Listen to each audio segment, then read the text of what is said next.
Pre primary school టీచర్ని. 10 సంవత్సరాలు ఒకటే స్కూల్లో టీచర్గా వర్క్ చేసిన. 5,000 నుంచి నా జర్నీ స్టార్ట్ అయింది. సంవత్సరానికి ఒక 500 పెంచేది. 500 చూసుకుంటేనే హ్యాపీగా వర్క్ చేసుకునేది.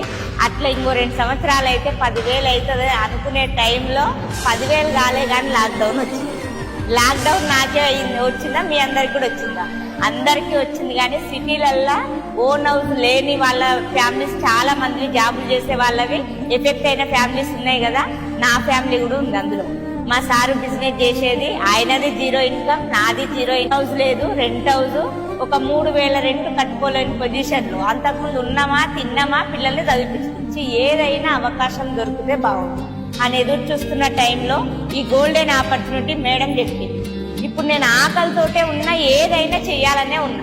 నేను దేనికోసం ఎదురు చూస్తున్నా అంటే పొద్దుగాల పోవాలి, సాయంత్రం రావాలి. లాక్డౌన్ టైం కదా, 5,000 4,000 వచ్చినా చాలనేది నా మైండ్ లో. మీటింగ్లు అటెండ్ అయితే నా పిల్లల భవిష్యత్తు ఉంది, 3 జనరేషన్ ఇన్కమ్ కనెక్ట్ అయ్యి కెరియర్ ఎంచుకొని వర్క్ చేస్తున్నా సార్. ఫస్ట్ మంత్ నేను తీసుకున్నది నా ఇంట్లోకి తీసుకుంటే 126 రూపాయలు వచ్చింది. రెండో నెల 146 రూపాయలు. ఈ 2 నెలల్లో నేను చేసిన పని ఏంటంటే కొన్ని మీటింగ్స్ నేను అటెండ్ అయిన తర్వాత 7,500, మూడో నెల 7,500 వచ్చింది. 7,500, 8,000, 18,000, 23,000, 27,000, 31,000, 43,000, 27,000, 58,000, 63,000, 78,000, 88, 99, 1,05,000, 1,10,000, 1,20,000, 1,34,000, 1,58,000,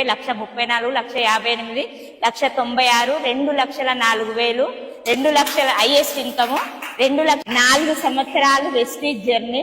57.5 లక్షలు తీసుకున్నా. 14 లక్షల కియా సోనెట్ కార్ తీసుకున్నా. థాయిలాండ్ ఇంటర్నేషనల్ ట్రిప్ పోయొచ్చిన. ఇప్పుడు నేను నా వెస్టీజ్ కంటే ముందు జీవితం కంటే చాలా బెటర్గా నా జీవితం ఉంది. పిల్లలకు మంచి చదువు, వాళ్ళు అనుకున్న చదువు చెప్పగలుగుతున్నా.